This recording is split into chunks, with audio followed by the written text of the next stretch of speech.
प्यारे बच्चों, आज हम कक्षा 7वीं हिंदी व्याकरण में बोली के बारे में पढ़ेंगे। बोली भाषा का प्रारंभिक रूप कहलाती है कि सबसे पहले बच्चों जो भाषा का रूप प्रयोग किया गया था उसे बोली कहा जाता है। यह एक सीमित क्षेत्र तक बोली जाती है। सीमित क्षेत्र का मतलब है बच्चों एक छोटे से क्षेत्र में बोली जाती है, अर्थात भाषा के क्षेत्रीय रूप को ही बोली कहते हैं। जब एक ही भाषा अलग अलग क्षेत्रों में अलग अलग तरह से बोली जाती है उसे बोली कहते हैं। जैसे ब्रिज, अवधी, पहाड़ी, हरियाणवी, राजस्थानी, भोजपुरी आदि हिंदी की बोलियां हैं। कि बच्चों जैसे हरियाणवी है अपने हरियाणा क्षेत्र में ही ज़्यादा बोली जाती है, इसलिए बच्चों यह बोली कहलाती है। सीमित क्षेत्र में बोली जा रही है, इसका क्षेत्र ज़्यादा विकसित नहीं है। इसी तरह से राजस्थान के लोग ही ज़्यादातर बोलते हैं। बोलियों में लोकगीत और लोक कथाओं की रचना होती है। बोली में साहित्यिक रचना प्राय नहीं होती। कि साहित्य का मतलब बच्चों जो पुस्तकें हैं, जो कवि हैं, लेखक हैं, वो साहित्य की रचना बोलियों में नहीं करते।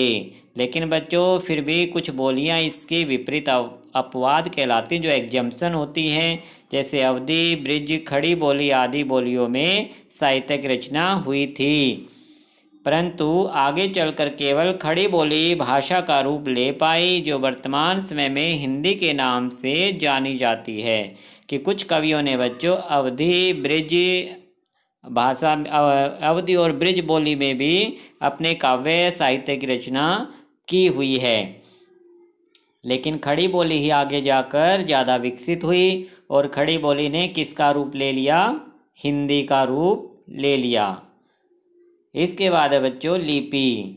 कि हम जो भाषा सीखते हैं उसके लिए हमें कुछ चिन्हों का प्रयोग करना पड़ता है, जब ही हम उस भाषा को लिखना सीख पाते हैं। मौखिक भाषा में हम कुछ ध्वनियों का उच्चारण करते हैं। मुख से उच्चरित इन ध्वनि को लिखित रूप देने के लिए कुछ चिन्हों को निश्चित कर लिया गया है। यह लिपि कहलाती है। कि बच्चों उन चिन्हों को ही लिपि कहा जाता है। जैसे हमने मुख से बोला ए, तो ए ध्वनि को लिखने के लिए जिस चिन्ह का प्रयोग किया जाएगा उसे लिपि में शामिल किया गया है। जैसे ए ध्वनि को लिखने के लिए इस चिन्ह का प्रयोग किया जाता है, इस तरह से ए ध्वनि लिखी जाएगी। कै ध्वनि को लिखने के लिए यह चिन्ह निश्चित किया गया है।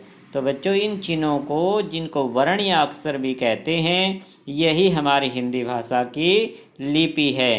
परिभाषा के रूप में क्या है कि भाषा के लिखित रूप में जिन ध्वनि चिन्हों का प्रयोग किया जाता है उन्हें लिपि कहते हैं।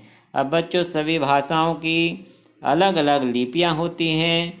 कुछ भाषाओं की लिपि एक जैसी है, लेकिन कुछ भाषाएं अलग लिपि में लिखी जाती हैं क्योंकि उनके लिए अलग चिन्हों का प्रयोग है। जैसे अंग्रेजी रोमन लिपि में लिखी जाती है। अंग्रेजी में ए ध्वनि को लिखने के लिए, ए ध्वनि को लिखने के लिए ए का प्रयोग, इस चिन्ह का प्रयोग किया जाता है। बी ध्वनि को लिखने के लिए बी इस चिन्ह का प्रयोग किया जाता है। यह रोमन लिपि कहलाती है।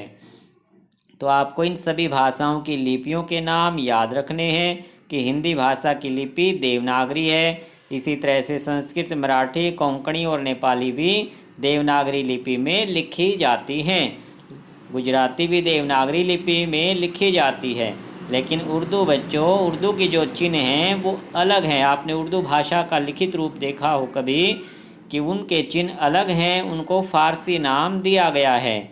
उड़िया ओड़िया, बंगाली बांग्ला, पंजाबी गुरुमुखी लिपि में लिखी जाती है।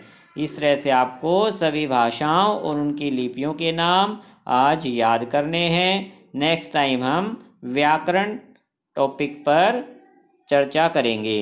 अच्छा बच्चों, धन्यवाद।